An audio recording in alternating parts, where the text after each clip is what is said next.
Everyone, welcome to YouTube by Supercrats. मैं हूं doctor निशा जैन और आज एक बहुत ही इंपॉर्टेंट चीज हम यहाँ पर देखने वाले हैं और वो है कि क्यों बहुत सारे स्टूडेंट्स सीयूईटी क्रैक नहीं कर पाते हैं इवन व्हेन ये बहुत ही मॉडरेट लेवल का एग्जाम है। अगर इसमें आपके कॉन्सेप्ट्स की क्लैरिटी है, अगर आपको हर चीज अच्छे से समझ में आई है instead of cramming up things, तो डेफिनेटली आपको बहुत इजी हो जाता है सीयूईटी को क्रैक करना, उसके लिए प्रिपेयर करना।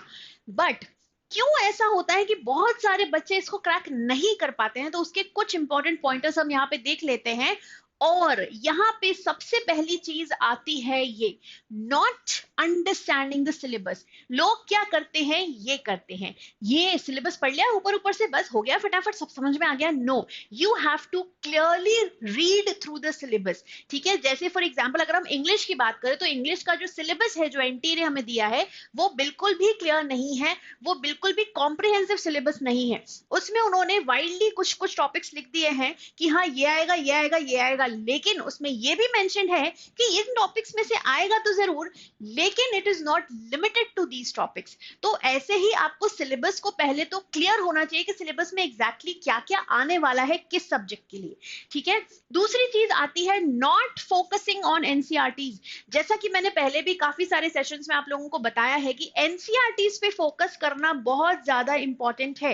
एनसीईआरटीज आपके कॉन्सेप्ट्स को क्लियर करने में आपकी बहुत ज्यादा हेल्प करते हैं, आपको प्रिपेयर करवाने में आपकी बहुत हेल्प करते हैं। एंड अगेन, अगर आप एनसीईआरटीज पहले से पढ़ते आ रहे हो, स्पेशली 11th में जो आपकी एनसीईआरटीज हैं, जो टेक्स्ट बुक्स हैं, अगर आप वो पढ़ते आ रहे हो तो वो बुक्स आपकी बहुत हेल्प करती हैं in cracking CUET UG exam. क्योंकि सीयूईटी यूजी एग्जाम में जो कॉन्सेप्ट्स के बेसिस पे क्वेश्चंस आते हैं वो सब एनसीईआरटी बेस्ड ही होते हैं मोस्टली। ठीक है, तो अगर आपकी एनसीईआरटीज एकदम बढ़िया से प्रिपेयर्ड है, मैं रटने की बात नहीं कर रही हूँ, I am not talking about cramming things, I am talking about understanding things, okay, understanding the concepts and then applying those concepts. ठीक है, तो ये तो हो गई दो गलतियां जो बहुत सारे बच्चे करते हैं, जिसकी वजह से उनका सीयूईटी का एग्जाम क्रैक नहीं हो पाता है। तीसरी चीज यहाँ पर आती है रट्टाफिकेशन, जो बिल्कुल भी किसी भी हालत में आपको करना नहीं चाहिए। Of course I am not talking about the formulas and functions और ऑल दोस थिंग्स, वो तो ऑब्वियसली आपको याद करने ही पड़ेंगे, मेमोराइज करने ही पड़ेंगे, but I am talking about only focusing on rote learning, जो नहीं करना है। रट्टाफिकेशन बिल्कुल भी नहीं करना है। अब ये एक इंग्लिश वाला टर्म है जो मैं यूजुअली यूज करना पसंद करती हूँ, काफी सिंपल सा मीनिंग निकल के आता है इसका, इसलिए मैं इसे बहुत यूज करती हूँ, क्योंकि आप लोग समझ लें कि ये चीज तो बिल्कुल भी करनी ही नहीं है एग्जाम के लिए। ठीक है, कब करनी है, जब वो चीज रटने के अलावा और कोई ऑप्शन नहीं है, जैसे किसी चीज का फॉर्मूला है, किसी चीज का कोई भी ऐसा नाम है जो आपको याद रखना ही पड़ेगा, जैसे आपकी पीरियोडिक टेबल, अब आपको वो याद रखनी पड़ेगी, उसमें समझकर आप बहुत ज्यादा कुछ नहीं कर पाएंगे। फॉर एग्जाम्पल, ठीक है, जैसे बायोलॉजी की अगर बात करें तो वहां पे बहुत सारे नाम है जो आपको रटने ही पड़ेंगे, आपको याद रखने ही पड़ेंगे, आप सिर्फ समझकर नहीं कर सकते कुछ। तो in those areas it's fine, but otherwise जो कॉन्सेप्ट्स की बात मैं कर रही हूं, देयर योर रट्टाफिकेशन does not help, there understanding the concepts is helpful. ठीक है, फिर आती है ओवरलोडिंग।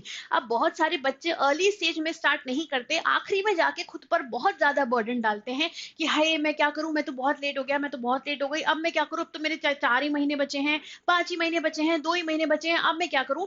तो just to avoid that, start preparing early. और हम लोग यहाँ पर हैं आपकी हर तरह से हेल्प करने के लिए। All we mentors, all we experts are here just for you, ताकि आपकी प्रिपरेशन बहुत इजीली हो सके, बहुत आसानी से, बहुत अच्छे तरीके से इफेक्टिवली हो सके। ठीक है, देन आती है नेक्स्ट गलती, कांस्टेंट स्ट्रेस। अब होता क्या है, जब बच्चे खुद को ओवरलोड कर लेते हैं तो ऑब्वियस सी बात है उससे स्ट्रेस भी बना रहता है। स्ट्रेस बना रहता है तो क्या होता है, हमने जो ऑलरेडी याद किया है पहले, जो ऑलरेडी पहले समझा है, हम वो भी भूल जाते हैं। तो इस वाले स्टेज में आपको नहीं जाने की कोशिश करना है, आपको एक्चुअली कोशिश करना है कि आप चीजों को अच्छे से समझ सको। आप ये दोनों पिक्चर्स जो देख रहे हैं यहाँ पे, मैंने पिक्चर्स नहीं, actually जीआईएफ्स, I find them very interesting, ताकि आप लोगों को भी देखने में मजा आए कि अच्छा इसकी बात हो रही है, these are more expressive as compare to images. ठीक है, तो अगर आप देखो तो इस वाली हालत में अगर आपको नहीं पहुंचना है तो आपको एक तो टाइम से प्रिपरेशन स्टार्ट करनी है, दूसरा खुद को ओवरलोड नहीं करना है, कॉन्सेप्ट्स की क्लैरिटी लेते हुए चलना है, अच्छे से प्रैक्टिस करते हुए हुए आगे बढ़ते जाना है। और भी जो आपको टिप्स मिलने वाले हैं हमसे, उसके लिए आपको जल्दी से यहाँ पर जाकर, जो डिस्क्रिप्शन में लिंक मेंशन है उसमें जाकर आपको जल्दी से अपना स्लॉट बुक कर लेना है for one on one session with all us expert mentors. ठीक है, तो हमारे साथ अगर आपको वन ऑन वन सेशंस चाहिए, काउंसलिंग सेशंस चाहिए, तो आपको जल्दी से वहां पे जाके बुक करना है अपना स्लॉट। कहां पर? डिस्क्रिप्शन में जो लिंक मेंशन है वहां पर जाकर। इसमें career counselling, section wise syllabus breakdown available है, और इसके अलावा आपको स्मार्ट प्रिपरेशन स्ट्रेटजीज भी दी जाएंगी टू स्कोर 1000 ऑन 1000। ठीक है, ज्यादा से ज्यादा मैक्सिमम मार्क्स स्कोर करने के लिए आपको पूरी तरह से हमारी तरफ से हेल्प की जाएगी। राइट, चलो इसके आगे बढ़ते हैं कि और क्या गलती है जिसकी वजह से नहीं बच्चे निकाल पाते हैं सीयूईटी। वो है वीक टाइम मैनेजमेंट। अब चलो मान लिया कि आपने प्रिपेयर भी अच्छे से कर लिया, कॉन्सेप्ट्स भी अच्छे से क्लियर कर लिए, लेकिन फिर भी आपको टाइम मैनेज करते नहीं आ रहा है एग्जाम में, तो will all that be helpful? No. अगर आपका फाइनली एग्जाम में जाके टाइम ही नहीं मैनेज हो पा रहा है, तो जो आपने याद किया है आप उसको लेके और ज्यादा स्ट्रेस में आ जाएंगे, और जितना आता है वो भी शायद गड़बड़ कर दे, है ना। तो टाइम मैनेजमेंट की प्रैक्टिस कैसे होगी?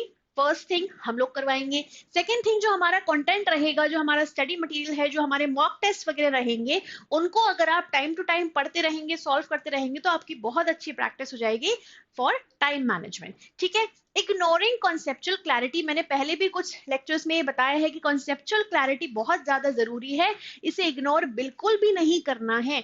अगर आपका कॉन्सेप्ट क्लियर है, अगर आपको उस आइडिया का पूरा पूरा नॉलेज है, तो आप से उससे रिलेटेड, स्पेशली जो डोमेन सब्जेक्ट्स में उससे रिलेटेड क्वेश्चंस आते हैं, वो आप बहुत इजीली सॉल्व कर सकते हैं, क्योंकि वहां पे रटे हुए आंसर्स देने की बजाय आप प्रॉपर आंसर्स दे सकते हैं जैसे आपसे पूछे जाते हैं। ठीक है, incorrect selection of subjects, again now this is important.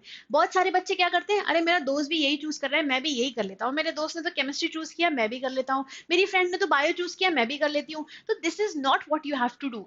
आप सिलेक्शन ऑफ सब्जेक्ट्स आपके पॉइंट ऑफ व्यू के हिसाब से, आपके चॉइस के हिसाब से, आपके क्लैरिटी के हिसाब से करेंगे हमेशा।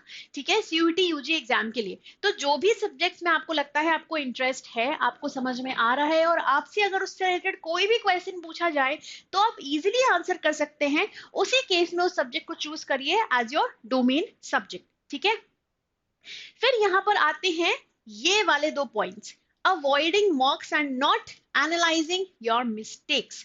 अब आपने सब पढ़ लिया, सब याद कर लिया, सब एकदम क्लियर है, लेकिन आपने उसे प्रैक्टिस नहीं किया, तो अगेन क्या वो इतना हेल्पफुल रहेगा? नहीं रहेगा। अगर आपको सब कुछ आता है, जो कि हमारा यूजुअली एजम्पशन होता है कि मुझे तो सब आता है, मुझसे तो कुछ भी पूछ लो, मैं तो कोई भी जवाब दे सकता हूँ या दे सकती हूँ, तो ऐसा कोई नहीं होता। नोबडी इज परफेक्ट, कहीं ना कहीं आप लैक करते ही हैं। ठीक है, और वो समझ में आता है जब आप मॉक्स और प्रीवियस ईयर पेपर्स को सॉल्व करते हैं। और मॉक्स जो हम लोग प्रोवाइड करते हैं उसमें आपको हर तरह के, हर प्रीवियस ईयर पेपर के हिसाब से क्वेश्चंस वहां पर देखने को मिलेंगे। आपका इजीली प्रैक्टिस होगा, आपका प्रॉपर जो रियल टाइम एनवायरनमेंट होता है एग्जाम्स में, वैसा एनवायरनमेंट में आपको वो मॉक्स को सॉल्व करना होगा। उसी से आप समझ पाएंगे कि आपसे क्या गलती हो रही है। अब गलती तो समझ में आ गई, लेकिन आप उस गलती पे वर्क नहीं कर रहे हो, उसको एनालाइज नहीं कर रहे हो, आप ये नहीं सोच रहे हो कि ये मैंने क्या कर दिया, व्हाट हैव आई डन, क्या गलती हुई मुझसे। ये समझना भी बहुत जरूरी है in order to achieve the maximum marks possible for you. ठीक है, तो ये सारी चीजें आपको बहुत ही अच्छे से दिमाग में रखनी है। इन चीजों को, सारे ही पॉइंट्स को आपको अच्छे से समझना है, जो जो मैंने यहाँ पे बताया है कि ये सब क्यों जरूरी है, ताकि आप सीयूईटी का एग्जाम बहुत आसानी से, बहुत इफेक्टिवली क्रैक कर सके without any stress, without any load. ठीक है बच्चों, आई होप ये इन्फॉर्मेशन आपको हेल्पफुल लगी होगी। ऐसे ही और वीडियोस के लिए हमारे चैनल पे सब्सक्राइब करें। Now I will see you in some other session, some other time. Till then please take care, bye bye.